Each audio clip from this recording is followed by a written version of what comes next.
பிறப்பை ஒருத்து வினை தனித்தொடக்கை அறுக்க ஏய் மலர்ந்த கருணை திருமேனி கொண்ட காலத்து என் தோளோ இரு தோளோ முக்கண்ணோ இருமை ஆய்மலர்ந்த அருட்கண்ணோ நாமம் எழுத்தைந்தோ அன்றி அருள் அற்புத ராமலிங்க பொற்பெயரோ வாய்மலர்ந்த ஈரண்டு மறையோ மூவிரண்டு மாமறையோ வகுத்துறையீர் மயக்கொழி மாதவரே அருட்பெரும் ஜோதி அருட்பெரும் ஜோதி தனிப்பெரும் கருணை அருட்பெரும் ஜோதி ஆண்மனேயே ஒருமைப்பாட்டுள்ள அனைத்து அருள் உள்ளங்களுக்கும் வந்தனம்.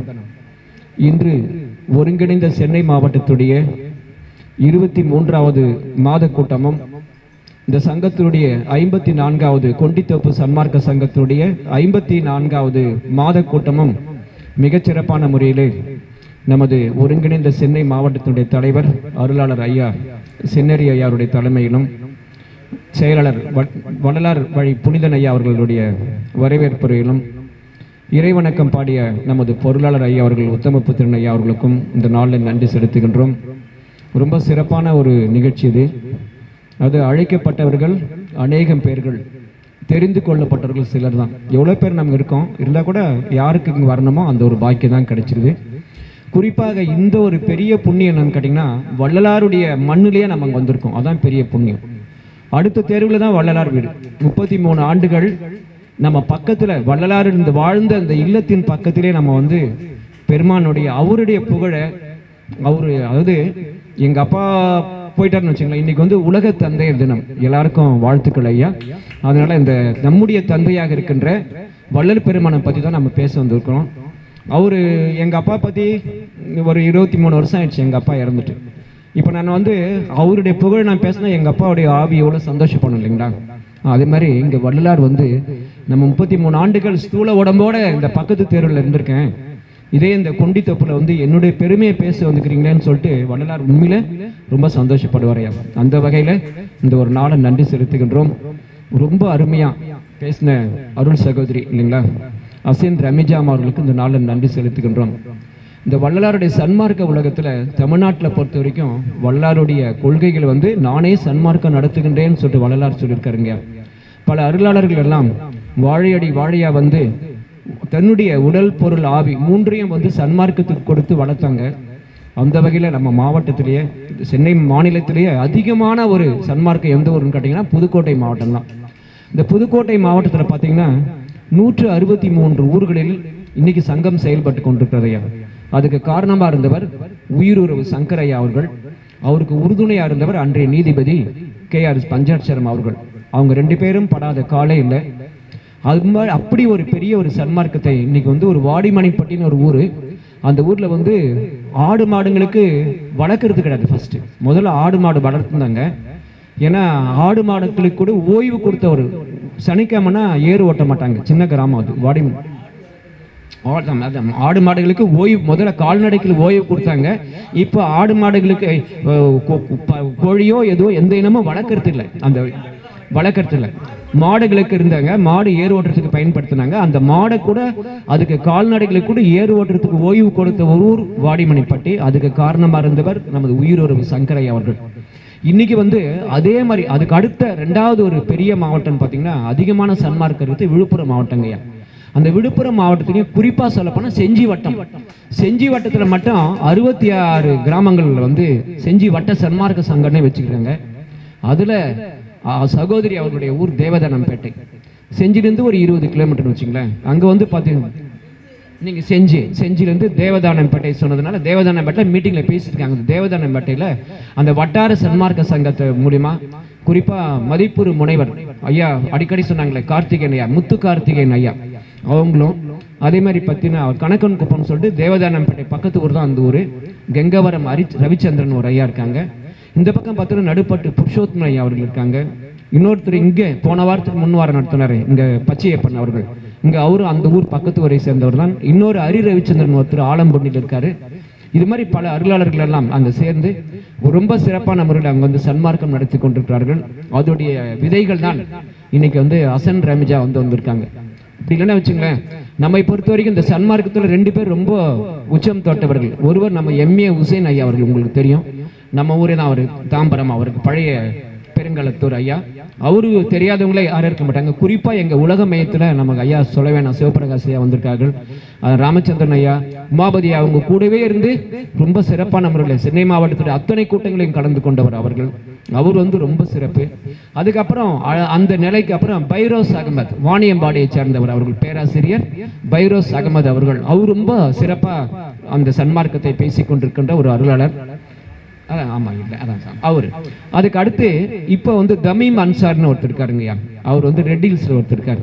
அவர் குறிப்பா மடிப்பாக்கம் சன்மார்க்க சங்கத்து கூட தொடர்புடையவராக இருக்காரு அந்த ஐயா. இன்னைக்கு அசன் ரமிஜா அமானுல்லா நம்ம ஐயா திருவெற்றியூர் ஐயா. ஆமா ஐயா, நம்ம சென்னை மாநகராட்சியில மிக உயர்ந்த அதிகாரி. நம்ம அரசு வழி ஐயாவு கூடவே அவரும் ரெண்டும் வடது இடது மாதிரி தான் இருப்பாங்க. அமானுல்லா அவர்கள், அவர் நம்ம சங்கத்துக்கு கூட தொடர்புடையவர். அம்மா செயல்வர் அமானுல்லா அவர்கள் மாநகராட்சியில் மிகப்பெரிய ஒரு அதிகாரி அவர்கள். அந்த ஐயா எங்க ஊர்வலம் நடக்குதோ அங்க அவர் தான் நிற்பாரு, முன்னே நிற்பாரு. திறந்தவெளி ஐயாவுடைய சன்மார்க்க கூட்டங்கள்லாம் அப்படி அவர் தான் முன்னே நிற்பார், அமானுல்லா அவர்கள். அவரையும் அந்த வகையில் நம்முடைய அசன் ரமிஜா அவர்கள் இந்த நாளில் வந்து பாராட்டுறோம். அவங்களாம் ரொம்ப வளரணும், உச்சம் தொட வேண்டும். அதனால அம்மாவுக்கு ரொம்ப நன்றி. நாளைக்கு பக்ரீத் இல்லைங்களா, தியாக திருநாள். ஆனால் ஏற்கனவே சொல்லிட்டாங்க, அதனால அந்த பலி கிடையாதுன்னு சொல்லிட்டு, அதனால எதை வந்து நம்முடைய தீய எண்ணங்களை மட்டும்தான் பலியாக கொடுக்க வேண்டும் என்று, அதுதான் உண்மையாது. நாளைக்கு தியாக திருநாள் நாளைக்கு.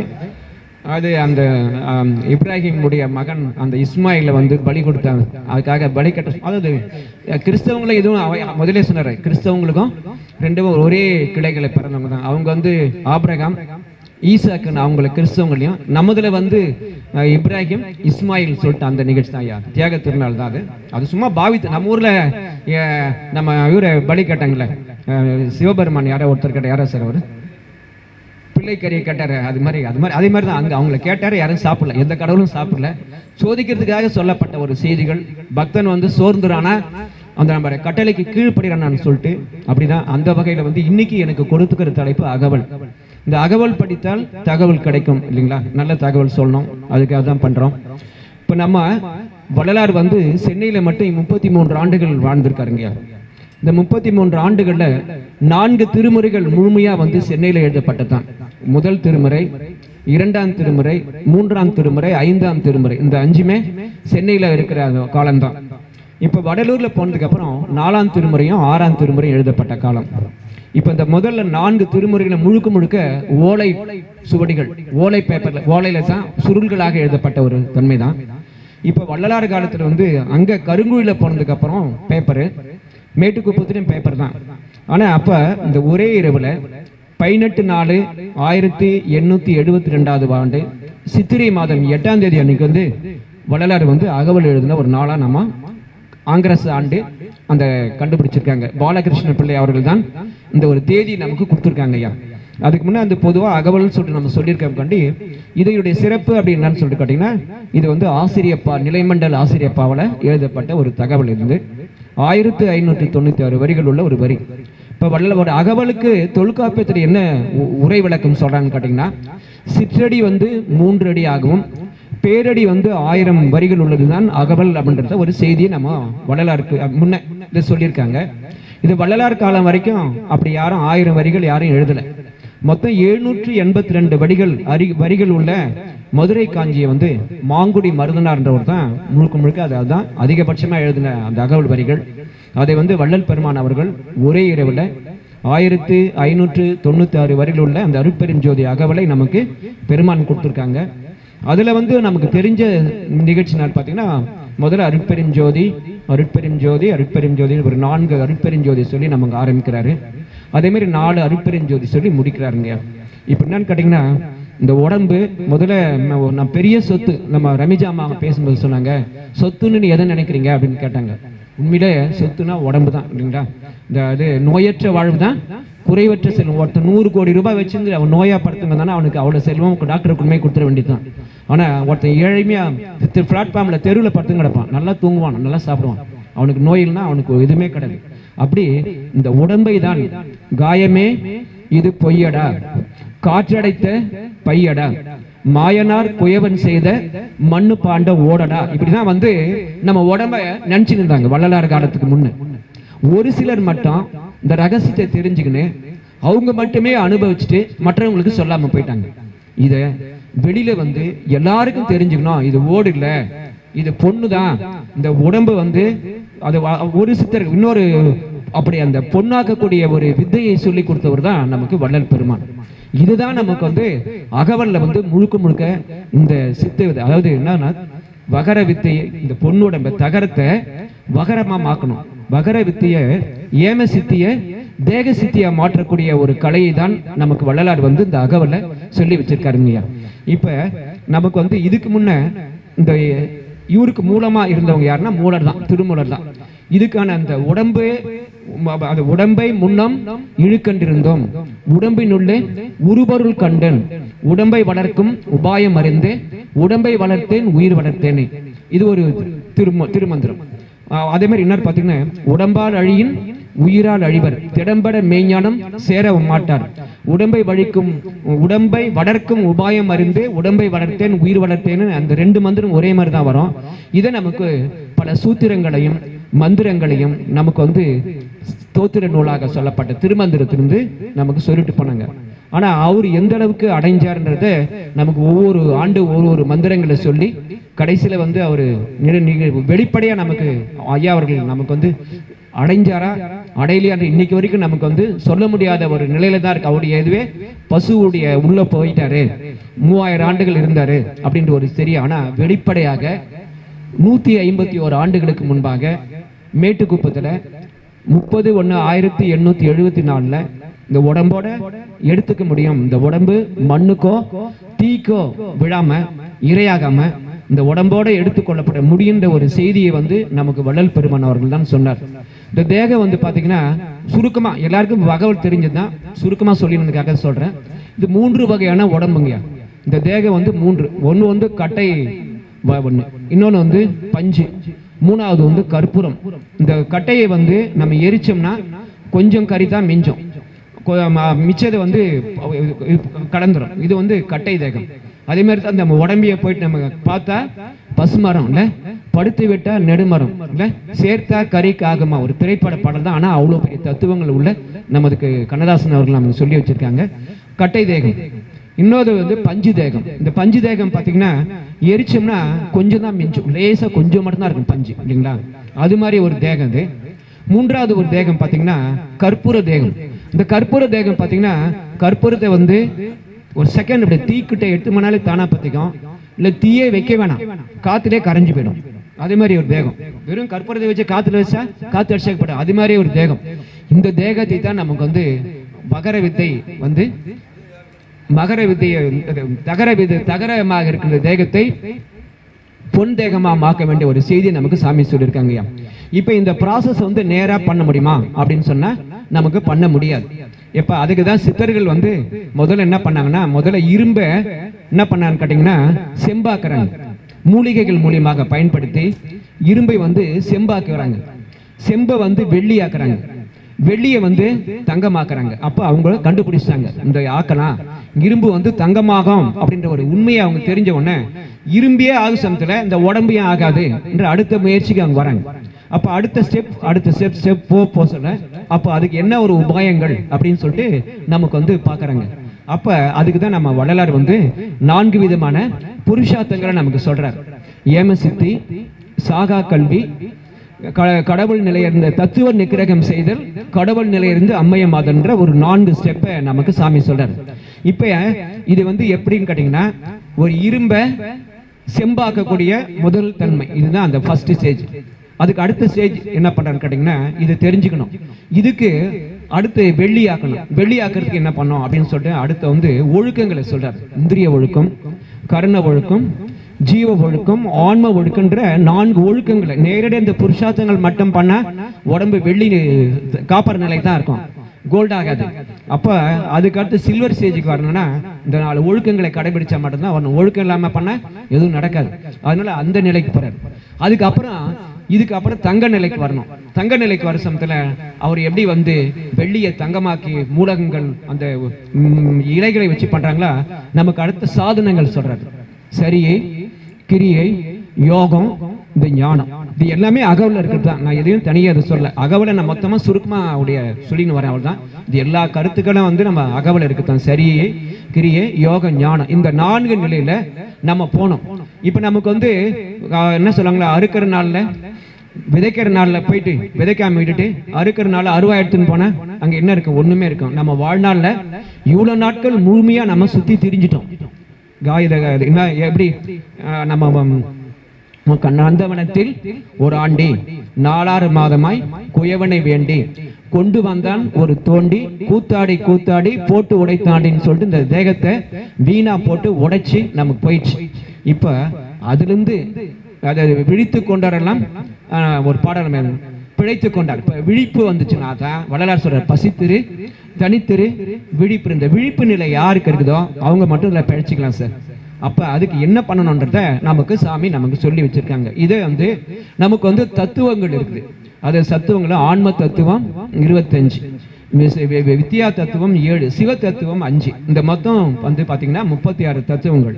இந்த 36 தத்துவங்கள் கூட தாத்வீகம் என்கின்ற 96 தத்துவங்கள் வந்து அவங்கவுங்களுடைய உடம்பு அவங்களுடைய கட்டவரல்ல 90 எம் குலம் எம்மினம் என்ப 96 அங்குலம் என்றால் அருட்பெருஞ்சோதி நமக்கு வள்ளலார் வந்து அகவல்ல நமக்கு சொல்றாங்கய்யா. இந்த 96 தத்துவங்கள் தத்துவம் அனைத்தும் தனித்தனி கடந்தேன் தத்துவ அதீத மேல்நிலையில் சித்தியல் முழுதும் தெரிந்தனம் அவை மேல் சிவநிலை தெரிந்திட சென்றேன் ஒத்த நிலைக்கண் யாமும் எம் உணர்வும் உங்களுடைய உணர்வும் எவனும் சம ஆதி ஆகணும் இல்லைங்களா. இயமம் ஒருங்குற கரைந்து போயினம் என்று அத்தகை உணர்ந்தோர் வழுக்க நின்றோங்கும் அருட்பெருஞ்சோதி என் அரசே என்றார். அப்ப இந்த தத்துவங்கள் மாறணும். என்ன தத்துவம் நம்ம சொல்லிட்டோம்? வித்யா தத்துவம், சிவ தத்துவம், ஆன்ம தத்துவம் 36 தாத்வீகங்கள் என்கின்ற அந்த அதாவது பொறி புலன்கள் எப்படி சொல்ற கண்ணுல 5 பாக்குறது எப்படி அதே மாதிரி அந்த புலன்கள் தான் அந்த தாத்வீகம் சொல்றான். இது சேர்த்து 60 மொத்தம் அந்த 96 தத்துவங்களை நம்ம சொல்றோம். இந்த 96 தத்துவங்கள்ல நம்ம அந்த தத்துவ நிலைகளை மாறணும். அதுக்கு வந்து முதல்ல சொன்ன நமக்கு வந்து சூரிய கலை. இப்ப பாருங்க முதல்ல அருட்பெருஞ்சோதியில முதல்ல வந்துச்சு சூரியன். சூரிய கலையில் வந்து கலை அறிவித்து களைப்பினில் உயிரலாம் அலைவர காத்தல் அருட்பெருஞ்சோதி. இப்ப கலை அறிவு தெரிஞ்சுக்கணும் சார். கலை அறிவு தெரிஞ்சா மட்டும்தான் மாற முடியும். இதுக்கு என்ன பண்ணணும்னா அந்த சூரிய கலை 16, சந்திர கலை 16, 64 கலை வந்து அக்னி கலை மொத்தம் சேர்த்துனீங்கன்னா வந்து 96 கலைகள் வருது. இந்த 96 தத்துவங்களை எல்லாம் மட்டும் பண்ண முடியும்ன்றது ஒரு தன்மை. இப்ப இது எப்படி மாற்ற முடியும்? இப்ப இந்த உடம்பு அழிஞ்சு போட உடம்பு தான் அழியாத உடம்பு மாத்தணும்னா இதை வந்து 3 நிலையில மாத்தலாம் அப்படின்னு சொல்றாங்க. மணி, மருந்து, மந்திரம், இந்த 3 நிலைகளை தான் இந்த உடம்பு வந்து அடுத்த ப்ராசஸ் கொண்டு வந்து பொன்தேகமாக்கக்கூடிய தன்மையை வந்து மாத்தணும். இப்ப மணி நிலை அப்படின்றது பாத்தீங்கன்னா மணிநிலைக்கு வந்து தியானம், மருந்து வந்து பாத்தீங்கன்னா பழைய மூலிகைகளை சொல்லி கொடுத்துற அதாவது ஔஷாதிகள் மூலியமாக இந்த தேகத்தை பொன் தேகம் மாற்றலாம். அதுக்கு அடுத்து மந்திரங்கள் மூலியமாக மந்திரங்களை உச்சாரணம் பண்ணி இந்த உடம்பை தேகத்தை உயிர்ப்பிச்சுக்கலாம் மாத்திக்கலான்ற ஒரு தன்மையை நமக்கு 3 நிலையை நமக்கு சொல்லி வச்சிருக்காங்க. இப்ப இதுக்கு நமக்கு என்ன அப்படின்னு சொல்லிட்டு பார்க்கறதுன்னா இந்த பஞ்சபூதங்கள் இல்லைங்களா, நிலம், நீர், நெருப்பு, காற்று, ஆகாயம் என்ற அந்த மண் தத்துவத்திலிருந்து அடுத்த ஸ்டேஜ் இல்லைங்களா நீர் தத்துவம், அதுக்கப்புறம் தீ தத்துவம், காற்று தத்துவம், ஆகாய தத்துவங்கள் இல்லைங்களா. இறைவன் ஒருவனே. இந்த 1, 5, 9, 6 இதான் அகவலுடைய எண். 1596 ஒன்றான இறைவனை அடையணும்னா பஞ்சபூதங்களால் ஆனப்பட்ட இந்த உடம்புல நவக்கோள்கள் இயக்குகின்ற இந்த உடம்புல ஆராதார மூலியமா வந்து கடந்துட்டோம்னா இறைவனை போய் பார்த்துடலாம். இதுதான் அந்த அகவலுக்கு சொல்லப்பட்ட 1596 உள்ள செய்திகள். அப்ப அந்த பஞ்சபூதங்களால முதல்ல என்ன பண்ணோம்? அதுங்களை வெல்லணும். அது வெல்லறதுக்கான முதல் நிலை வந்து மண் தத்துவத்தை வெல்லணும். அதுக்கு அடுத்து வந்து நீர் தத்துவத்தை, தீ தத்துவத்தை, காற்று தத்துவத்தை, அதுக்கு அடுத்து வெளி தத்துவத்தை, இந்த தத்துவங்களை தான் நம்ம கடந்தணும். இதை கடந்துக்கு அப்புறமா இந்த 5, 5, 25 இல்லைங்களா. முதல்ல நம்ம 25 தத்துவம் சொல்லியிருக்கோம் இல்லைங்களா. இந்த 5, 5, 5 தான் 25 தத்துவங்கள் முடிஞ்சிச்சு. இப்போ அதுக்கு அடுத்து நம்ம ஸ்டேஜுக்கு அடுத்து போகும்போது நமக்கு தடையா இருக்கிறது எது அப்படின்னு சொல்லிட்டு பார்த்தீங்கன்னா நமக்கு திரைகள். திரைகள் வந்து நமக்கு சாமி வந்து 7 திரைகளை நமக்கு கரவின் மாமாயை கரும்பெரும் திரையால் அரைசது மறைக்கும் அருட்பெரும் ஜோதி பேரொரு நீல பெருந்திரை, அதனால் 6 மறைக்கு அருட்பெருஞ்சோதி. மொத்தம் அது மாதிரி நமக்கு எல்லா திரைகளும் 7 திரைகளை வந்து நமக்கு தடையா இருக்குது அப்படின்னு சொல்லிட்டு நமக்கு திரைகளை நீக்கணும். இந்த திரைகள் வந்து பாத்தீங்கன்னா கலர் கோடுன்னு சொல்லுவாங்க இல்லைங்களா. இந்த கலர் கோடுன்னு பாத்தீங்கன்னா ஒவ்வொன்றும் ஒரு திரை தத்துவங்கள். அதுதான் இன்னைக்கு உலகத்தில் இருக்கிற அரசியல்வாதிகளும் இந்த கலர்களை மட்டும்தான் எடுத்துக்கணும் இன்னைக்கு ஆட்சி பண்றாங்க இல்லைங்களா. கருப்பு வந்து நமக்கு பெரியாரிசம் ஆகும் இல்லைங்களா. பெரியார் வந்து கருப்புடைய அவருடைய கொடியே கருப்பு தான் இல்லைங்களா. இருள் ஒழிஞ்சாதான், அஞ்ஞான இருள் ஒழிஞ்சாதான் மெய்ஞானத்தை அடைய முடியுன்றது தான் பெரியாருடைய தத்துவம். நமக்கு அகவல்லையே அருள் விளக்க அருளோடு விளங்கிட ஆணவம் எனுமோர் இருளற எண்ணுலத்து ஏற்றிய விளக்கே துன்புறு தத்துவ துரிசலாம் நீக்கினல் இன்புற எண்ணுலத்து ஏற்றிய விளக்கே அப்படின்னு சொல்லிட்டு அகவல்ல கடைசியில வரும். அப்ப அந்த இருள் அகரணும், அதுக்காக கருப்பு திரை நீங்கணும். இது வந்து நமக்கு இன்னைக்கு இருக்கிற அரசியல்வாதிகள் நமக்கு பெரியார் வந்து அதை தான் அவருடைய அந்த கருப்பா எடுத்துனாரு. அதுக்கு அடுத்து நீலம். நீலம் வந்து டாக்டர் அம்பேத்கர் அவர்கள் இல்லைங்களா, அவருடைய கொள்கையை வந்து நீல கொள்கை தான் இல்லைங்களா. அவருடைய கொடி எல்லாமே நீலத்தன்மை, அது ஒரு கோட்பாடு நீல இது. அதே மாதிரி பார்த்தீங்கன்னா செம்மை, இந்த பச்சை திரை. பச்சை வந்து இன்னைக்கு சகோதரியுடைய இஸ்லாம்லாம் பார்த்தீங்கன்னா பச்சை கொடி தான் அங்கே வச்சிருக்காங்க, பிறை போட்ட ஒரு பச்சை கொடி. அவங்க ஒரு கொள்கையை அங்கே எடுத்துக்கினாங்க. செம்மை கொடி வந்து இன்னைக்கு உலகத்திலே கம்யூனிச கொடிகள் எல்லாம் வந்து செம்மைத்தன்மை எடுத்துக்கினாங்க. பொன்மைத்தன்மையை வந்து நாமளும் வச்சுக்கிறோம். இன்னைக்கு தெலுங்கு தேசமே இன்னைக்கு அவங்க தான் எடுத்துன்னு இருக்கிறாங்க இல்லைங்களா. இன்னைக்கு நம்முடைய அரசியலில் ஆன்மீகத்தில் ஒரு பெரிய ஒரு வள்ளலார் தான் மஞ்சளும் வெள்ளையும் கலந்த ஒரு கொடியை நமக்கு வந்து சன்மார்க்க கோட்டை கொடியை நமக்கு கொடுத்துருக்காங்க. மஞ்சள் தன்மை நாம எடுத்துக்கணும், வெண்மையும் நாம தான் எடுத்துக்கணும். எல்லா கலரும் சேர்ந்து உலக நாடுகள்லாம் அவங்களுக்கு கொடியா இன்னைக்கு வந்து ஒரு நாடு வச்சிருக்கிறாங்க. அப்படி நம்ம தான் பிஷப்பே வந்து அவங்களுடைய போப்பாண்டவருடைய கொடியை வள்ளலாருடைய சன்மார்க்க கொடி தான், மஞ்சளும் வெள்ளை கலந்த கொடி தான். உலகத்தில் இருக்கிற அந்த ரோம் நாட்டில் இருக்கிற போப்பையர் அவர்கள் வச்சிருக்கிற அந்த கொடியை நம்ம சன்மார்க்க கொடி தான் வச்சிருக்காங்க, வள்ளலாருடைய கொடி தான் அங்கே வச்சிருக்காங்க. இப்படி ஒரு தன்மை சொல்றோம். அதனால இந்த திரைகள் நீங்க வேண்டும் இல்லைங்களா. இந்த திரைகள் நீங்கினா தான் அடுத்து வந்து இறைவனை பார்க்கக்கூடிய அந்த ஒளி தன்மையை பார்க்கறதுக்காக நமக்கு ஆண்டவர் வந்து திரை விளக்கத்தை நமக்கு அந்த கரை மாமாயை திரைகின்ற திரை விளக்கத்தை வச்சிருக்காங்க. இந்த திரைக்கு அப்புறம் வந்து நம்ம மறைக்கக்கூடிய இறைவனை மறைக்கக்கூடிய அவனாவும் அதுவாவும் அவளாவும் இருக்கிற அவன் அவள் அது என்ற இறைவன் வந்து எப்படி இருக்கான்னா அவனாக்குறான், அவளாக்குறா, அதுவாக்குறான். அதுவினில் அதுவாய் அதுவே அதுவாய் பொதுவினில் நடிக்கும் பூரண பொருளை இயல்பினில் இயல்பாய் இயல்பாய் இயல்பாய் உயிரோர விளங்கு ஒருதனி பொருள்னு சொல்லிட்டு அவன் அவள் அதுன்ற அந்த தத்துவத்தை நமக்கு வச்சிருக்காங்க. அதே மாதிரி பசு பதி பாசம் இல்லைங்களா, அந்த முப்பொருள் உண்மையையும் நமக்கு அகவல்ல வந்து நமக்கு வந்து பதியெல்லாம் தழைக்க பதம் பெறும் அமுதம் நிதியெல்லாம் அழைத்து நிறைத்திரு மதி என்று அந்த ஒரு தன்மையை நமக்கு பதி பசு பாச தத்துவத்தையும் நமக்கு அகவல்ல வந்து சாமி நமக்கு நேரடியாக சொல்லி வச்சிருக்காங்க. இதுக்கு அப்புறம் நமக்கு சாமி சொல்லக்கூடிய தன்மையை வந்து அருள் தத்துவம் இல்லைங்களா. இந்த இருள் தத்துவம் போயிடுச்சுன்னா இந்த தேகம் வந்து இருள் தேகம் போயிட்டு மருள் தேகன்றது மயக்க நிலை, அதுக்கு மேல வரக்கூடிய தன்மை வந்து அருள் தேகத்தை நமக்கு சாமி சொல்லி வச்சிருக்காங்க. அந்த அருள் தேகம் வர வேண்டும் என்றால் நமக்கு முழுமையாக பண்ணக்கூடிய செய்தி என்னன்னு கேட்டீங்கன்னா அருள் நிலை வந்து ஒளி நிலை. அந்த அதுக்கு தான் அருளே நம்மியல் அருளே நம்முரு அருளே நம் வடிவாமன்ற சிவமே அருளே நம்மடி அருளே நம்முடி அருளே நம் நடுவாமன்ற சிவமே அருளே நம்மறிவு அருளே நம் மனம் அருளே நம் குணமாமன்ற சிவமே அருளே நம் பதி அருளே நம் பதம் அருளே நம் இடமாமன்ற சிவம் என்ற நமக்கு அகவல்ல வந்து நமக்கு அருளை பத்தி நாம சொல்லியிருக்காங்க. இது வந்து அதுக்கு அடுத்து வந்து குருவை சொல்றாரு சாமி. குரு நிலை வந்து குருவை மட்டும் வணங்கினா மட்டும்தான் தொட்டு காட்டாத வித்தை சுட்டு போட்டாலும் வராதுன்னு சொல்லுவாங்க. அப்ப குரு வேணும். எந்த ஒரு காரியம் பண்ணும்போது குரு நமக்கு கிடைக்கணும். இப்ப குரு வந்து பாத்தீங்கன்னா நமக்கு 3 விதமான தீட்சைகளை நமக்கு சொல்றாங்க. அதாவது பரிச தீட்சை, மானச தீட்சை, அதே மாதிரி பாத்தீங்கன்னா வந்து நயன தீட்சை. இந்த 3 தீட்சைகளை வந்து ஒரு குருமுகமாக நம்ம கத்துக்கணும். அதாவது பரமடன் அபரம் பகர்நிலை இவை என திறமர அருளிய திருவருள் குருவே மதிநிலை இரவியின் வளர்நிலை அனலின் திதிநிலை அனைத்தும் தெரித்த சற்குரு. அனல் நிலை வேணும். இப்ப அனல்நிலைக்காக தான் இன்னைக்கு காடுலையும் மலையிலையும் முடையிலையும் போயிட்டு ஏன் தவம் இருக்காங்கன்னா இந்த உடம்புல வந்து சுத்த உஷ்ணம் வேணும். இந்த சுத்த உஷ்ணம் வேண்டிதான் நமக்கு என்ன பண்றாங்க, இன்னைக்கு போயிட்டு காடலையும் மலையிலையும் குகையிலையும் போய் இன்னைக்கு தவம் இருக்கிறாங்க. வள்ளல் பெருமான் அவருடைய உடம்பு வந்து ஏற்கனவே மணியாகலையும் மருந்தாலையும் மந்திரத்தாலையும் சுத்த கனல் அருள் கனலாக இருந்த உடம்பு. அவர் வந்து அந்த கனல் அவருக்கு பத்தலையாம்.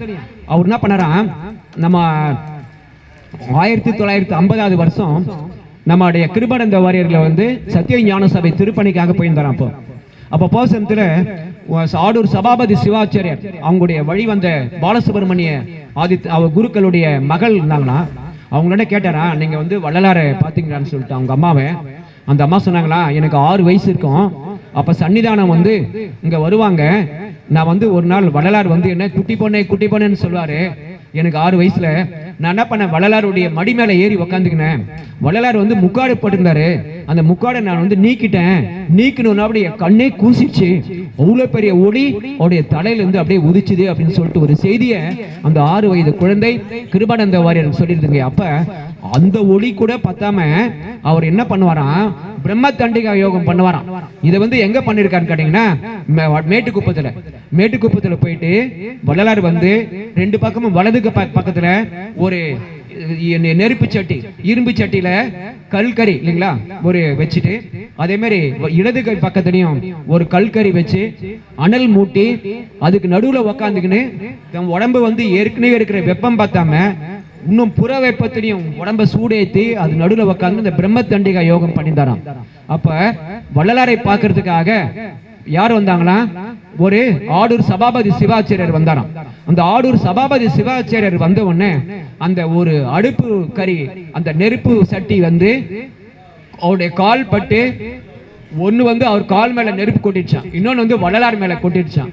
ஆனா வள்ளலாருக்கு அந்த நெருப்பு ஒரு டிராப் கூட சுடலையாம்.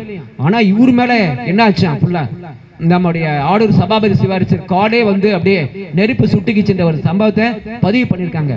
அப்போ அந்த அளவுக்கு ஒரு சுத்த உஷ்ணம் வர வேண்டும் என்றால், அருள் கனல் வேண்டும் என்றால் இந்த உடம்பை வந்து தியானம் பண்ணி நம்ம பண்ணணும். அதுக்கு வந்து குருமுகமாக சொல்லப்பட்ட ஒரு குரு கோயனம். அந்த குரு வந்து நமக்கு வந்து 3 வகையில நமக்கு வந்து தீட்சை தராருங்க. என்ன தீட்சைனா, பரிச தீட்சை.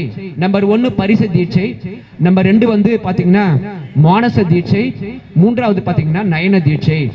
பரிச தீட்சை அப்படின்னு பாத்தீங்கன்னா, பரிசத்துக்கு வந்து நம்ம சொல்லக்கூடிய செய்தி நான் கேட்டீங்கன்னா, ஒரு கோழி வந்து முட்டை போடுது. அந்த முட்டை மேல வந்து 21 நாட்கள் மேல உக்காந்து அடை காத்து இந்த உலகத்துக்கு ஒரு உயிரை கொடுக்குது. அதே மாதிரி ஒரு குருவானவன் வந்து தன்னுடைய சிஷியனுக்கு அவனை தொட்டு காட்டி அவனுக்கு வித்தையை சொல்லி கொடுத்து புற உலகத்துல வந்து அவனுக்கு ஒரு பெரிய ஒரு ஆசாரியனை ஆக்க அளவுக்கு அவனை வந்து ஒரு ஞானம் உள்ளவனா மாத்துறதுக்கான ஒரு பெரிய செய்தியை அவனுக்கு வந்து பரிசு தீட்சை என்கின்ற பரிசு தொட்டு காட்டு அந்த ஒரு வித்தையை சொல்லி தர நிகழ்ச்சி வந்து பரிசு தீட்சைங்கயா. இதுக்கு வந்து கோழியை நம்ம உதாரணம், கோழி முட்டை. 2வது தீட்சை வந்து பாத்தீங்கன்னா நமக்கு ஏற்கனவே சொன்னது வந்து மானசம். மனசளவுல ஒரு குருவானவன் தன் சிஷ்யன் நல்லா வளரணும், இவன் ஓங்கி வளரணும்னு சொன்ன மாத்திரத்துல குருவானவன் வந்து அந்த சொன்ன அந்த ஒரு வார்த்தைக்கே அந்த பவர் வந்துற செய்தியை வந்து நமக்கு வந்து மானச தீட்சையை நம்ம பார்க்கணும். இந்த மானசனா மனசு. இதுக்கு வந்து ஆமையை சொல்றோம். ஒரு ஆமை வந்து நிலத்திலையும் நீர்லையும் வாழக்கூடிய ஒரு ஜந்து.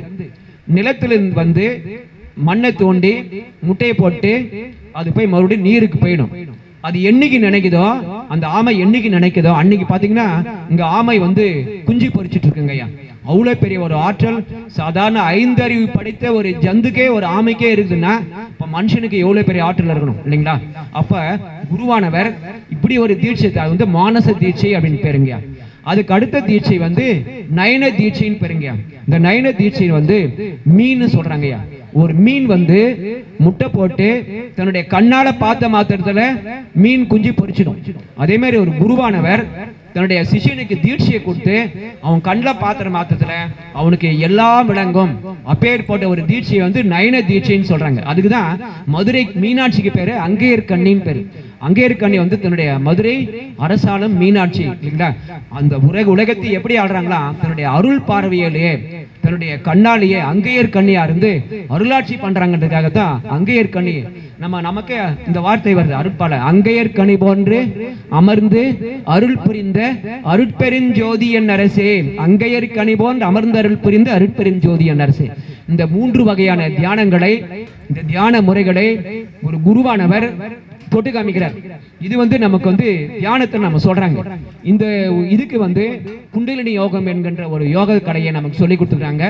இன்னொன்று வந்து வாசி யோகன்ற ஒரு வாசி யோக கடையை சொல்லிக்கிறாங்க. இப்போ ஐயாலாம் வந்து வாசி யோக கடை பயின்றவர் தான் ஐயா. இப்போ நம்ம பிரம்மஸ்ரீ ஏழுமலை ஐயாலாம் வாசி யோகம் முறையா தெரியும். ஐயாவுக்கு முறையான ஒரு வாசி யோக பயிற்சி பெற்றவங்க. வர 21ஆம் தேதி இந்த வாசி யோகத்துடைய தந்தையாக இருக்கின்ற சிவானந்த பரமஹம்சர் அவருடைய 83வது குரு பூஜை அவர்கள் வடகரையில் வருதுங்கய்யா. அவர் தான் வாசி யோகத்துடைய தந்தை என்று சொல்லப்படுவார். அதாவது அந்த உயிர் காற்றை ஓடக்கூடிய இந்த காற்றை கட்டுப்படுத்தி, அதாவது அழியும் உடம்பை அழியா உடம்பை ஆக்கணும். இப்போ சகோதரி கூட முதல்ல சொல்லும்போது சொன்னாங்க, அதாவது வாழ்க வையகம் வாழ்க வளமுடன் இல்லைங்களா. ஒரு வேதத்திரியுடைய அவருடைய மனவள கடையில் சொல்லக்கூடிய ஒரு வார்த்தை. இந்த வேதத்திரி கூட அந்த குண்டலினி யோகன்ற வள்ளலார் சொன்ன நிறைய வேதத்திரி அவர்கள் தான் 12 ஆண்டுகள் அவர் உடம்புலேயே வள்ளல் பெருமான் இயக்கமாக இருந்து 12 ஆண்டுகள் அவர் உடம்புல அந்த யோக கலையெல்லாம் நமக்கு சொல்லி கொடுத்துருக்காங்க. இப்போ நமக்கு யோக தந்தைன்னு பதஞ்சலி தான் சொல்லுவோம் இல்லைங்களா. அட்டாங்க யோகம் இல்லைங்களா, இயமம் நியமம் தியானம் இல்லைங்களா, பிரணாயாமம் பிரத்யாகாரம் அப்புறம் ஆசனம் தியானம் அப்புறம் சமாதி, அப்படி 8 நிலையை நமக்கு சொல்றாங்க. இந்த 8 நிலையை வந்து எப்படி பண்ணணும்ன்றத நமக்கு முறையான நமக்கு சொல்லிக் கொடுக்கக்கூடிய ஒரு பெரும் பயிற்சியை நமக்கு மனவள கடையில குறிப்பாக இருக்கக்கூடிய ஐயா அவர்கள் வேதத்திரி மகரிஷிகள் அவர்கள் தான் நமக்கு சொல்லி கொடுத்துருக்காங்க. அதாவது துரியம் ஃபர்ஸ்ட் வந்து ஆக்னை, 2வது சாந்தி, துரியம் துரியாதீதம், அந்த 4 நிலையில வந்து அவங்களுக்கு தீட்சை கொடுக்குறாங்கய்யா. இந்த துரிய நிலை ஃபர்ஸ்ட் ஆக்னை தீட்சை. அப்ப நம்ம ஆறாதார நிலை அது மூலாதாரம், சுவாதிட்டானம், மணிப்புரகம், அநாகதம், விசுக்தி, ஆக்னை என்ற 6 நிலையில அந்த முதல்ல புருவ மத்தியில அந்த முதல்ல சொன்ன தொட்டு காக்கிற பரிச தீட்சை. பரிச தீட்சையா ஒரு குருவானவர் நமக்கு தீட்சை தரார். இப்ப என்ன பண்ணாங்கன்னா ரெகுலரா செய்யணும். எவ்வளவு நாள் பண்ணோம்? மினிமம் 2 வாரம் பண்ணோம்.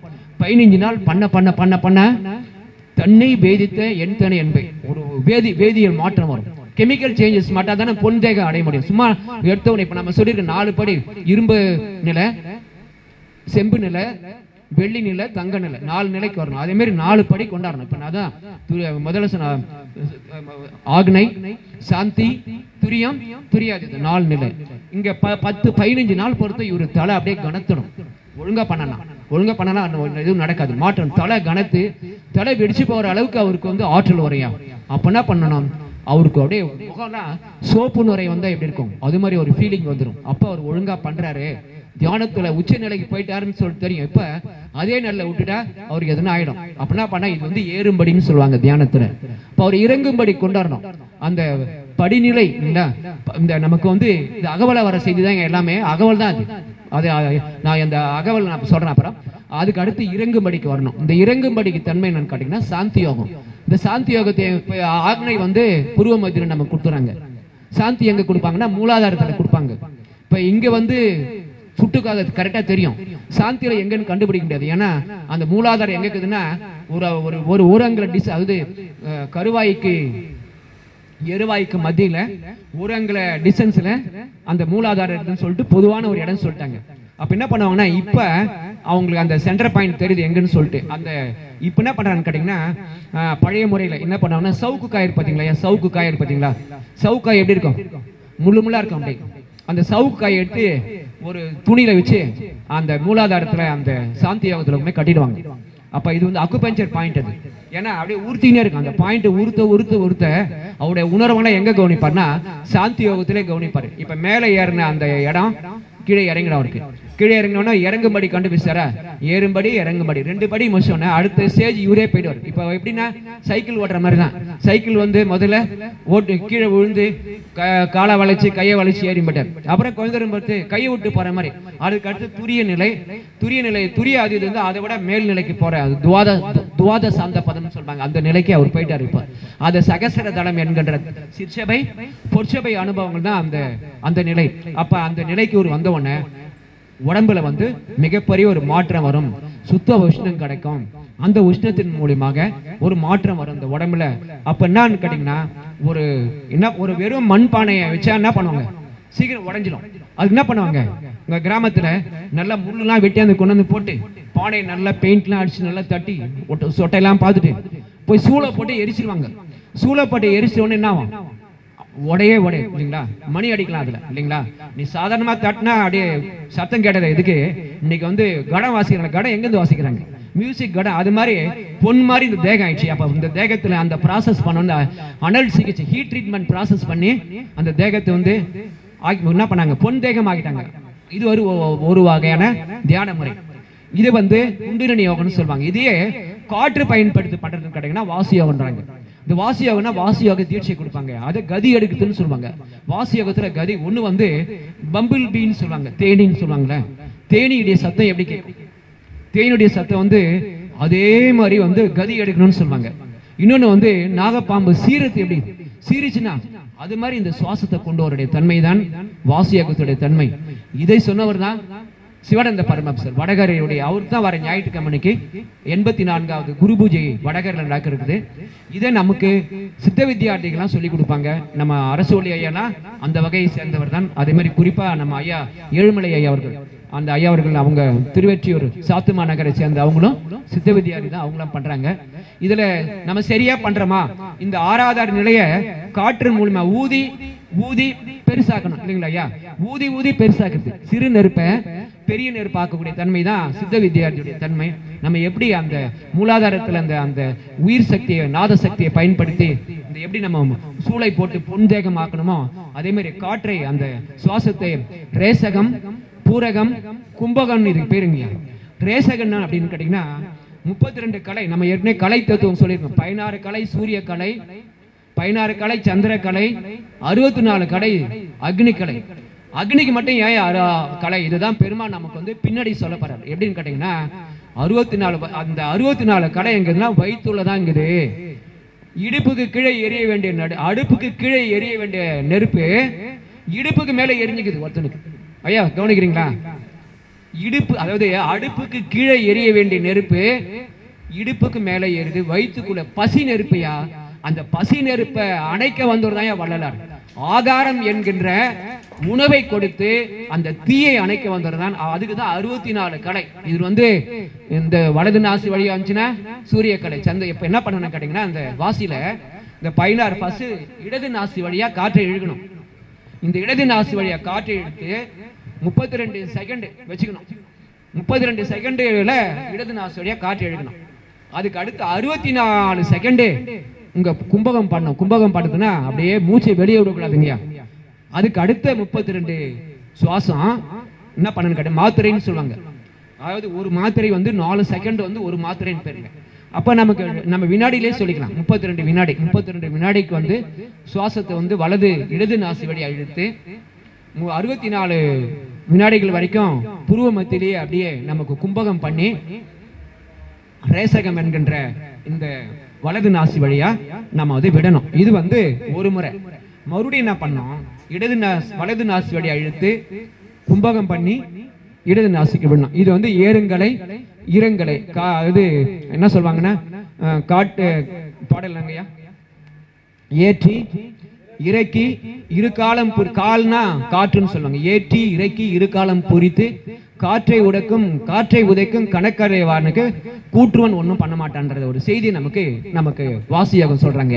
இப்ப நம்ம வாசி யோகம் கரெக்டா பண்றோமா அப்படின்னு பாக்குறதுக்காக ஒரு பஞ்சமுக விளக்கை ஏத்தி நம்ம மூக்கு கிட்டே கொண்டாந்து வைப்பாங்க. நம்ம கரெக்டா பண்றோமா, ரேசகம் பண்ணும்போது சரியா வருதா, பூரகம் பண்ணும்போது சரியா வருது. வலது நாசி வழியா வரும்போது இந்த நாசி வழியா அந்த விளக்கை கொண்டாந்து வச்சா காற்று வந்துச்சுன்னா அந்த விளக்கு அணைஞ்சிடும். அணைஞ்சா தப்பா பண்றோம்னு அர்த்தம். விளக்கு அணையக்கூடாது. அப்புறம் அதே மாதிரி இந்த பக்கம் வந்து காற்று வரும்போது நம்ம இந்த நாசி வழியா அந்த விளக்கு கொண்டாந்து வைக்க சமயத்துல அணைஞ்சிச்சுன்னா தப்பா பண்றோம். விளக்கு அணையாது இருந்தாம அது வரைக்கும் பயிற்சியை நம்ம தொடர்ந்து பண்ணணும். இது வந்து நமக்கு வந்து சித்த வித்தை என்கின்ற வாசி யோக கலையை வந்து நமக்கு சொல்லி அது மூலியமா தியானத்தின் மூலியமாக நம்ம உடம்ப பொன்மேனி ஆக்கக்கூடிய தன்மையை நமக்கு சாமி சொல்றாங்க. அதுக்கு அடுத்த நிலை வந்து நமக்கு வந்து மருந்து இல்லைங்களா, மந்திரம் தான் அடுத்து செகண்ட் மந்திரங்கய்யா. இந்த மந்திரத்துக்குரிய தன்மை நான் கேட்டீங்கன்னா உயிர்ப்பிக்கக்கூடிய ஆற்றல் மந்திரத்துக்கு இருக்கின்ற ஒரு தன்மையை நம்ம பார்க்குறோம் சார். அதுக்கு உதாரணமா வந்து நம்ம மூவர் தேவாரங்களை நம்ம எடுத்துக்கிறோம் சார். மூவர் தேவாரத்துல முதல்ல வந்து நமக்கு அப்பரை நம்ம எடுத்துக்கிறோம். இந்த அப்பர் வந்து திருநாவுக்கரசு சுவாமிகள் திங்களூர்ன்ற ஒரு ஊர்ல அங்க முழுக்க ஒரு அப்பூதி அடிகள் ஒருத்தந்தாரு. அவர் முழுமையா என்ன பண்ணாருன்னு கேட்டீங்கன்னா அவருடைய திருநாவுக்கரசரை பார்க்கல. பைபிள்ல ஒரு வசனம் சொல்லுவாங்க, கண்டு விசுவாசத்தை விட காணாத விசுவாசம் பெருசுன்னு சொல்லுவாங்க. அப்ப பார்த்து நம்ம மேல நம்பிக்கை வைக்கிறதை விட பார்க்காம நம்பிக்கை வைக்கிறது ரொம்ப பெருசு. அதுக்கு அப்பூதி அடிகள் திருநாவுக்கரசரையே ஒரு நாளும் பார்க்கல.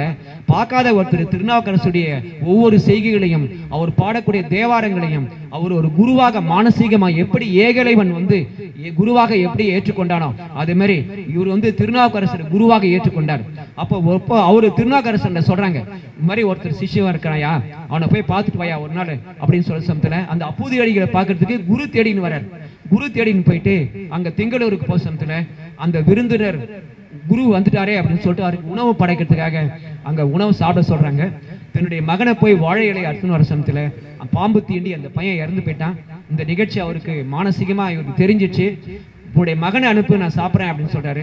மகன் இறந்துட்ட செய்தியை சொல்றாங்க. இவர் அங்க போய் பாக்குறாங்க, வாழை இலையில மூடி வச்சிருக்காங்க அந்த அப்பூதி அடிகள் உடைய மகன். அவன் பேர் பெரிய திருநாவுக்கரசனே பேரு. இன்னொரு பையனுக்கு சின்ன திருநாவுக்கரசு. ஏன்னா குரு மேல வச்ச பக்தியின் காரணமாக திருநாவுக்கரசனே பேர் வச்சிருக்காரு. அங்க தேவாரம் பாடி இறந்து போன தன்னுடைய மகனை உயிர்ப்பிக்கக்கூடிய ஆற்றல் தமிழுக்கு தாங்க ஏறுது. மந்திரம், தமிழே ஒரு மந்திரம் இல்லைங்களா? அதே மாதிரி அவினாசின்ற ஊர்ல சுந்தரர் போறார். அங்க சுந்தரர் போசத்துல ஒரு வீட்டுல கல்யாண வீடு நடந்துங்குது. பக்கத்து வீட்டுல ஒரு இழவு வீடு இருக்குது. அங்க ஒரு அழறாங்க. ஒரு அம்மா, ஏன் அழறீங்கன்னு கேட்க சமயத்துல இந்த 2 பையனும் ஃப்ரெண்டுங்க 2 பேரும் குளத்துல போய் குளிக்க போனாங்க. குளிக்க போக சமயத்துல இந்த பையனை முதல்ல சாப்பிட்டுச்சு. அந்த பையன் இருந்தானா இன்னைக்கு இதே மாதிரி திருமண வயது வந்திருப்பான், வாலிப வயது வந்திருப்பான், அவனுக்கு கல்யாணம் பண்ணிருப்பேன்னு சொல்லிட்டு அந்த அம்மா அழறாங்க. ஏன்னாங்க எங்கக்குது அந்த குளம் எங்கிட்ட காமிங்கன்றாருங்க. அங்க சுந்தரர் அங்க அந்த குளத்துக்கு போறாரு. அந்த குளம் அப்படியே வறண்டு போய் கிடக்கிறது. அந்த வறண்டு போன குளத்துல அவர் பதிகம் பாடுகிறார். தேவாரம் பாடும்போது குளத்துல தண்ணி வருது. தண்ணியிலிருந்து முதலை வருது. முதலை வாயிலிருந்து இன்னைக்கு இருக்கிற வாலிப வயதுல இறந்து போன மகன் வெளியே வரக்கூடிய தன்மை நம்முடைய தமிழுக்கு தான் அவ்வளவு பெரிய மந்திரம் ஆற்றல். இதுதான் வள்ளலாரம் அந்த மந்திரம் சொன்னார். மந்திரத்துடைய தன்மை. அதுக்கு அடுத்ததாக மந்திரங்களை 5 8 6 4 முந்துரு மறைமுறை மொழிய மந்திரமே வள்ளலார் சொல்றாருங்க. அதாவது பீஜாட்சர மந்திரம், அட்சாட்சரம், சடாட்சரம், அதே மாதிரி பஞ்சாட்சரம் அப்படின்னு சொல்லுவாங்க. அதாவது ஓம் லீம் ஊமை எழுத்து. அதே மாதிரி பாத்தீங்கன்னா 4 எழுத்து மந்திரம், 5 எழுத்து சிவாய நம, நமசிவாய நம, 6 எழுத்து மந்திரம் சரவண பவ, 8 எழுத்து மந்திரம் ஓம் நமோ நாராயண என்ற 8 எழுத்து மந்திரங்கள் நம்ம சொல்றாங்க. இப்ப இது அதிகபட்சமான அந்த மந்திர உடைகளே அந்த பீஜாட்சரமே 8 தான். எதுக்கு 8க்கு மேல கிடையாது. இப்ப நம்ம சாமி எனக்கு பேருபதேசம் பண்ணும்போது சாமி சொல்லக்கூடிய மந்திரம் எனக்கு சாதக சகாயமாக அருட்பெருஞ்சோதி ஆண்டவனே தந்த ஒரு மந்திரம் எது என்றால் அருட்பெருஞ்சோதி அருட்பெருஞ்சோதி தனிப்பெருங்கருணை அருட்பெருஞ்சோதி என்ற ஒரு மந்திரத்தை எனக்கு தந்தார். இனிமேல் இதுதான் சொல்லணும்னு சொல்றாரு. இப்ப இதுல என்ன இருக்குதுன்னு சொல்லிட்டு பாத்தீங்கன்னா அருட்பெருஞ்சோதியில 8 அட்சரம் இல்லைங்களா? அருட்பெருஞ்சோதி 6 8 6 எண்ணி பாருங்க, 8 அட்சரம். இன்னொரு அருட்பெருஞ்சோதி எத்தனை அட்சத்திரம்? 16 அட்சத்திரம். தனிப்பெருங்கருணை 9 அட்சரம். அதுக்கப்புறம் இன்னொரு கடைசியில முடிக்கக்கூடிய அருட்பெருஞ்சோதியில 8 33 அட்சரங்கள் வருதுங்க. 33. அப்போ எவ்வளவு பெரிய மந்திரம். அதோட இங்க 8 தான் இருக்குது. 1 8 2 8 3 8 அப்படியே ட்ரிபிள் டைம் ஏறி போச்சு அந்த மந்திரத்துடைய உச்சாரணம் பண்ண. அப்ப ஒரு தரம் அந்த மந்திரங்கள் சொன்னாலே இவ்வளவு ஆற்றல். அப்ப அகவலை எத்தனை தரம் சொல்றோம்? 1596 முறை. இதுல 453 முறை அருட்பெருஞ்சோதி அகவல் அருட்பெருஞ்சோதி அருட்பெருஞ்சோதின்னு அகவலை வந்துனே இருக்குது. இந்த 1596ல 453 அருட்பெருஞ்சோதி வருது. 728 வரைக்கும் 78 வரைக்கும் அருட்பெருஞ்சோதி வரும். அதுக்கப்புறம் வராது. அதுக்கப்புறமா 1300 தான் சபையனது உடமான தானமர்ந்து எனக்கு அபயம் அளித்தது ஒரு அருட்பெருஞ்சோதி. அப்படி அங்க போயிட்டு அங்க முடிஞ்சிடும். இப்ப அவ்வளவு பெரிய உச்சாடனம் மந்திரத்துக்கு தான் சார் இருக்குது. மருந்து சொல்றதுக்கு டாக்டர் வந்திருக்காரு. மருந்து பத்தி சொல்றதுக்கு மருத்துவ முகாம் நடத்துக்கு டாக்டர் ஐயா அவர்கள் இங்கே டாக்டர் ராமலிங்க ஐயா அவர்கள் வந்திருக்காரு. இருந்தாலும் நம்ம சப்ஜெக்ட் தொட்டுடுமேன்னு சொல்லணும். நமக்கு 485 மூடைகளை நம்ம சாமி வள்ளல் பெருமான் சொல்லி வச்சிருக்காங்க இல்லைங்களா? அந்த மருந்துல 3 பிரிவா பிரிச்சுறாங்க. பொது மருந்துகள், சிறப்பு மருந்துகள், அதே மாதிரி இன்னொரு மருந்து சஞ்சீவி மருந்துகள் சொல்றாங்க. இந்த சஞ்சீவி மருந்து அப்படின்னு சொல்லிட்டு பாத்தீங்கன்னா அதுல 5 மருந்து சொல்றாரு. கருநொச்சிலி முதல்ல சொல்றாரு. இந்த கருநொச்சிலுடைய தன்மை என்னன்னு சொல்லி கேட்டீங்கன்னா 5 மாத கர்ப்பிணியா இருக்கிற ஒருத்தங்க இந்த கருநொச்சிலை இலை இடிச்சு அந்த சாறு கொடுத்தாங்கன்னா 10 மாத கர்ப்பிணியாயே அவங்களுக்கு குழந்தை பிறக்குமாங்க. நாங்கள் சிசரியன் பண்ணிக்கிறோம் இன்னைக்கு. இல்லை இன்னைக்கு எல்லா ஹாஸ்பிட்டலையும் பிரசவத்துக்கு சேர்த்தா 1 லட்சம் ரூபாய் பிடிங்கிறான். நம்ம இந்த மருந்தை நம்ம சாமி தான் சொல்லணும். எங்களுக்கு கருநொச்சிடி எங்கே இருக்குதுன்னு எங்களுக்கு சொல்லிக் கொடுக்கணுன்ற ஒரு சொன்மை. சஞ்சீவி மூலிகை ஒன்று கூட தெரியாதுங்கய்யா. ஆமாங்கய்யா, கருநொச்சிடிங்கய்யா. முதல்ல கருநொச்சிடி சொல்லுங்க சார், அவசியம் கருநொச்சிடி.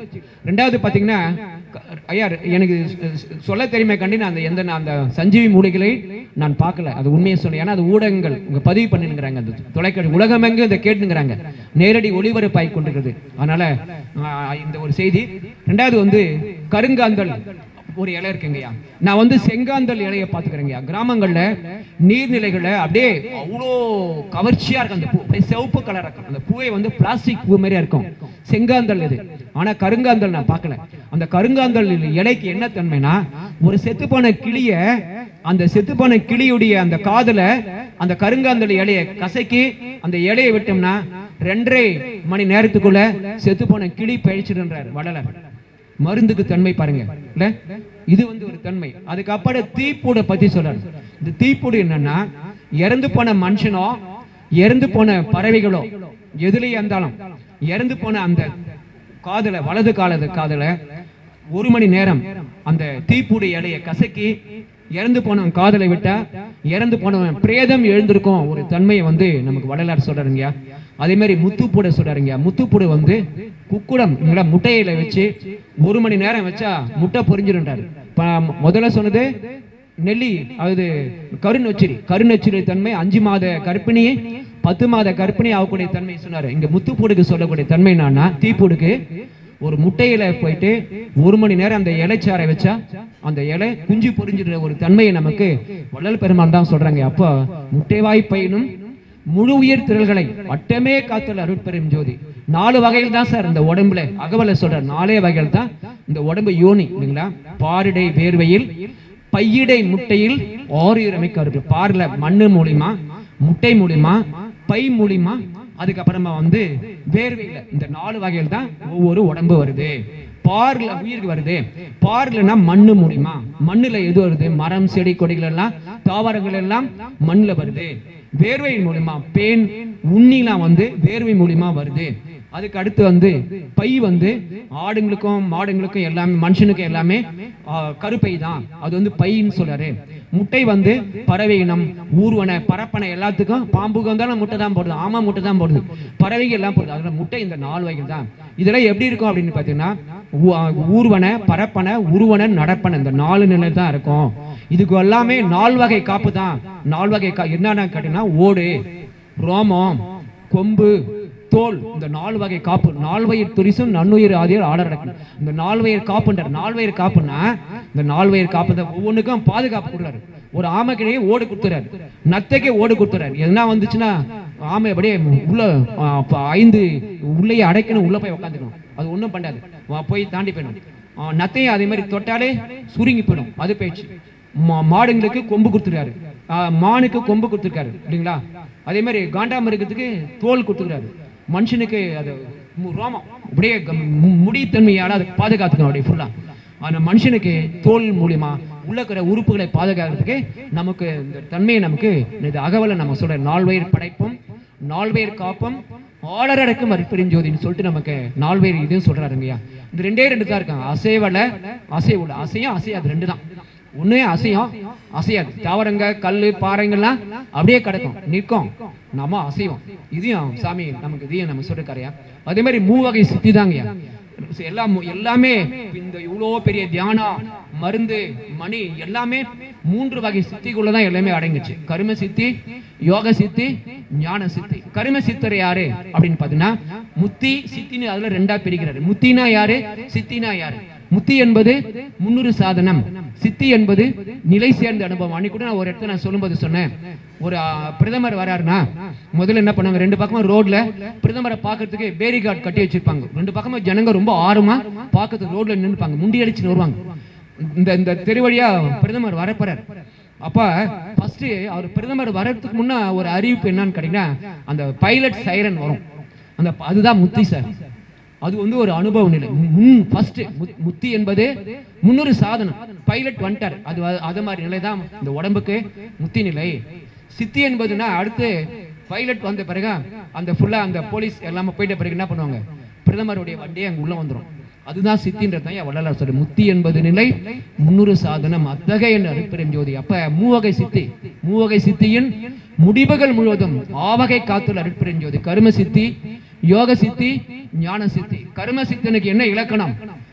செத்து போன ஒரு பிரேதத்தை 3.25 நாளையிலிருந்து 3.25 வருஷத்துக்குள்ள எவன் எழுப்புறானோ அவன் தான் கர்ம சித்தன். யோக சித்தன் யாரு? ஒரு செத்து போன பிரேதத்தை 12 வருஷத்துல இருந்து 120 வருஷத்துக்குள்ள அந்த தேகம் கெடாம இருந்தா 120 வருஷத்துக்குள்ள எவன் எழுப்புறானோ அவன் வந்து யோக சித்தன். ஞான சித்தன் யாருன்னா 647 சித்துகள் பண்றவன் எவனோ அவன் தான். இவங்கள மேல வந்தவர் தான் வள்ளலார்.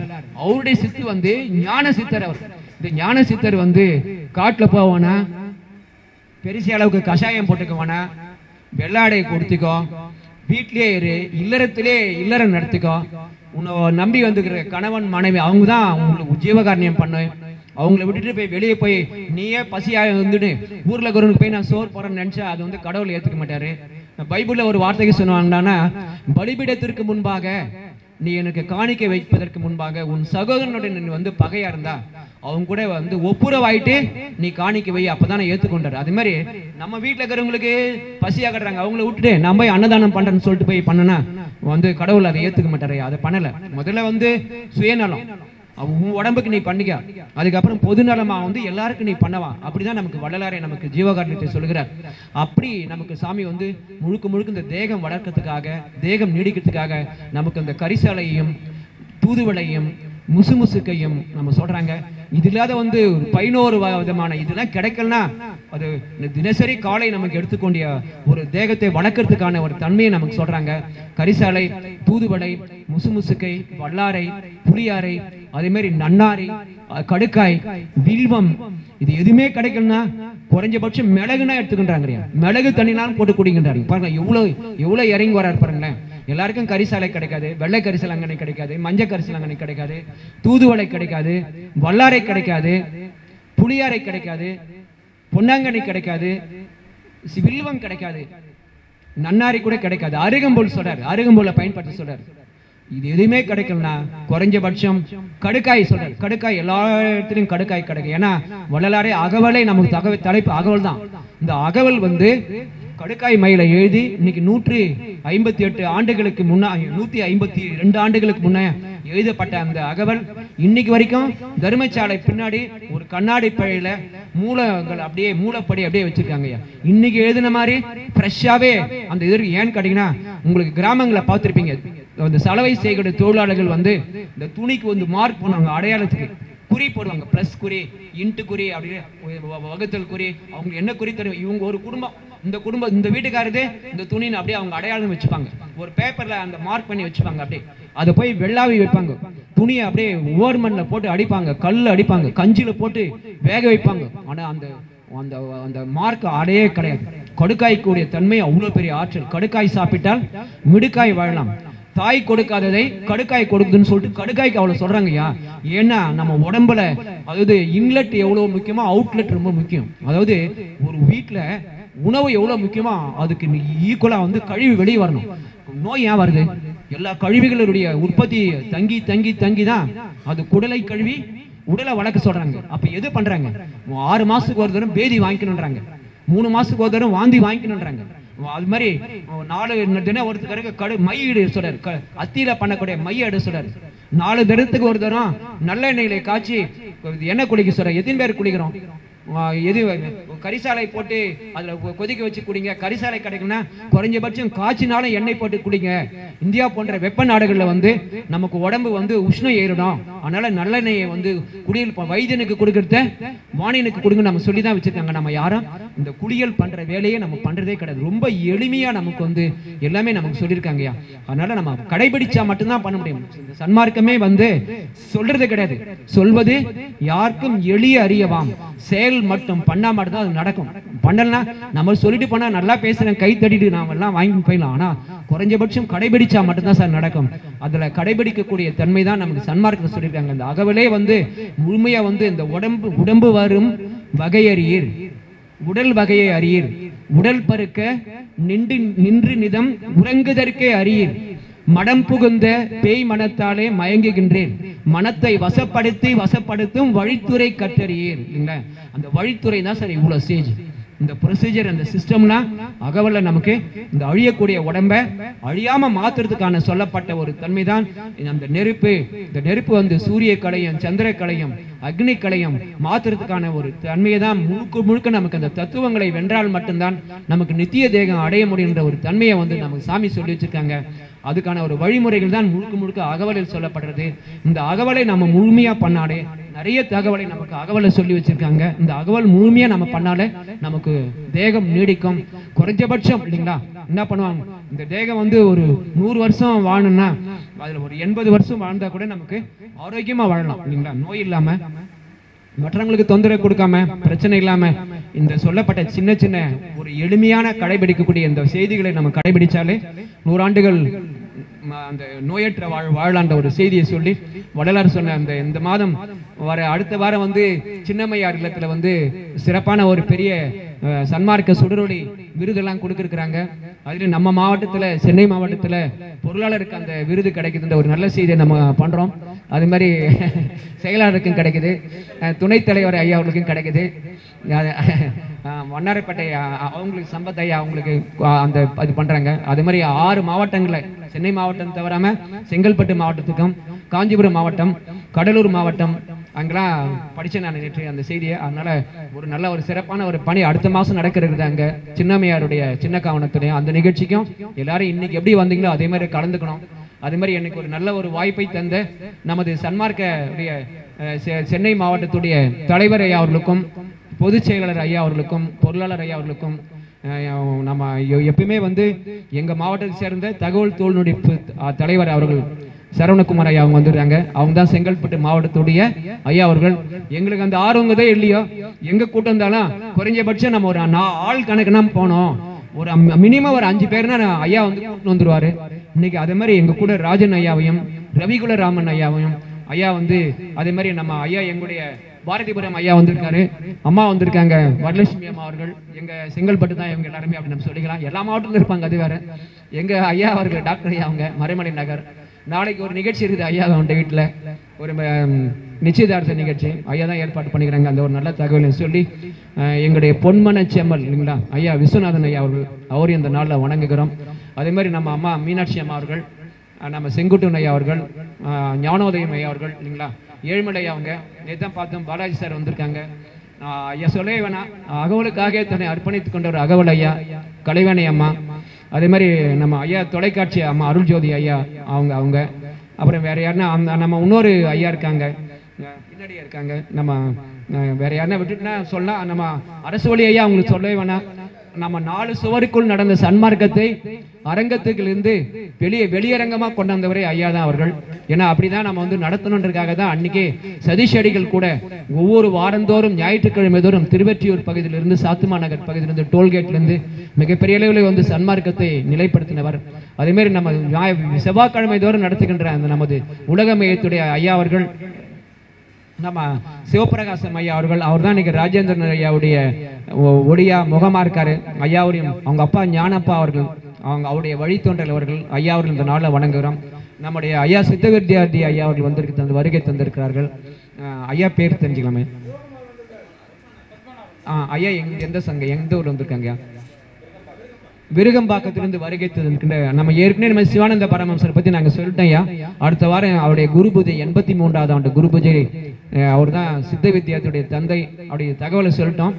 அதே மாதிரி இந்த அகவலுக்கு ஒரே ஒரு முச்சுனையா, இந்த அகவலுக்கு வந்து ரொம்ப உணர்வுபூர்வமான உரைகள் பார்த்தீங்கன்னா அருமையா வந்து பலர் எழுதியிருக்காங்க. ரொம்ப சிறப்பா எப்படி திருக்குறளுக்கு வந்து பலர் உரை எழுதிருக்காங்களோ அதே மாதிரி நம்ம சித்தாந்த கலாநிதி என்கின்ற அவை துரைசாமி பிள்ளை அவருடைய வர்த்தமான பதிவகத்தில் வெளியிட்டிருக்காங்க ஐயா. ரொம்ப எளிமையான முறையில் ரொம்ப நல்லா இருக்கும். வாய்ப்புக்கிறவங்க அதை படிச்சு பாருங்க. அவை துரைசாமி ரொம்ப எளிய முறையில் எழுதினார். அதுக்கப்புறம் நம்ம சரவணானந்தா அவர்கள், திண்டுக்கல் சரவணானந்தா அவர்கள், அவங்க அருமையா உரை விளக்க எழுதியிருக்காங்க. ஊர்நடிகள் அவங்க எழுதியிருக்காங்க. அதே மாதிரி சீனி சட்டை பண்ணார் நம்முடைய உதயகுமார் ஐயா அவர்கள் வருகை தந்திருக்கிறார்கள். ஐயா அவர்கள் இந்த நாளில் வணங்குகிறோம். அதே மாதிரி இன்னொரு அம்மா வந்திருக்காங்க, அவங்க பேர் என்னங்க ஐயா? வள்ளியம்மை அவர்கள் வருகை தந்து அவங்களே இந்த நாளில் வணங்குகிறோங்க ஐயா. அதே மாதிரி பார்த்தீங்கன்னா இப்போ இவங்களுக்குள்ள ஒரே ஒரு முடிச்சிடறேன் ஐயா, டைம் ஆகிப்போச்சு எனக்கு. அப்புறம் இப்போ இந்த அன்பழகன் ஐயா அவர்கள், நம்ம ஜோதி குரு அன்பழகன் ஐயா அவர்கள் ரொம்ப அருமையா எழுதியிருக்காங்க, அகவல் விளக்கம் நம்ம எழுதியிருக்காங்க. அவங்க நெய்த வாயிலிருந்து அவங்களும் ரொம்ப நல்லா எழுதியிருக்காங்க. அதே மாதிரி கே நகர் உமாபதி அவர்கள் எழுதியிருக்காங்க அருமையான விளக்கம். அதே மாதிரி குப்புசாமி, சேலம் குப்புசாமி அவர்கள் எழுதியிருக்காங்க, அந்த அகவல் ரொம்ப நல்லா இருக்குங்கய்யா. அதே மாதிரி ராம இருசு பிள்ளைன்னு ஒரு ஐயா எழுதியிருக்காங்க அகவல். அவங்க வந்து முழுக்க முழுக்க நம்ம வேதத்திரி மகரிஷி அந்த நிலையிலே எழுதியிருக்காங்க, ரொம்ப நல்லா இருக்கு. எல்லா கருத்துக்களும் மையம் ஒன்னே தாங்க. இவ்வளவுதையும் சொல்றதுன்னு எல்லாமே இதுடைய எல்லாத்திலிருந்து எடுக்கப்பட்ட எசன்ஸ் தான் உங்களுக்கு சொல்லியிருக்காங்க ஐயா. அதனால இந்த ஒரு வாய்ப்பை தந்த சென்னை மாவட்டத்துடைய தலைவர் அவர்களுக்கும் நிர்வாகிகளுக்கும் இந்த இவ்வளவு நேரம் கேட்ட எல்லா அருளாளர்களுக்கும் வள்ளலார் சொன்ன இந்த தீர்க்க ஆயுளும் செல்வ பெருக்கும் நோயற்ற வாழ்வும் நுவலரும் கீர்த்தியும் சிவம் திகழ் ஞானமும் சித்தியும் பெற்று வாழ்க வாழ்க வளம் பெற வாழ்கின்ற வாழ்த்துவம். எங்க எல்லா இடத்தையும் இந்த உலகம் முழுதும் இந்த சன்மார்க்கங்கள் பர வேண்டும் என்பதற்காக அம்மா அவர்கள், அருள் ஜோதி அம்மா அவர்கள் வந்து இந்த ஊடகங்கள் மூலியமாகவும் பத்திரிகைகள் மூலியமாகவும் இன்னைக்கு கிராமமா போய் பல இடத்துங்களில் போய் சன்மார்க்கத்தை பரப்பி கொண்டிருக்கின்ற தனலட்சுமி அவர்கள், அவங்களும் இன்னைக்கு இந்த அருள் ஜோதி தொலைக்காட்சியை நமக்கு அனுப்பி இந்த செய்தியை வந்து ஒளிபரப்புறதுக்காக ஏற்பாடு பண்ணியிருக்காங்க. அவங்களுக்கும் அருள் ஜோதி கௌதம் ஐயா அவர்களுக்கும் அருளரசி அம்மா அவர்களுக்கும் அதே மாதிரி பார்த்திபன் அவர்களுக்கும் நிவேதிதா அவர்களுக்கும் இந்த அருள் ஈசன் அவர்களுக்கும் நன்றி சொல்றேங்க. எல்லாருக்கும் நன்றி நன்றி நன்றிங்கய்யா.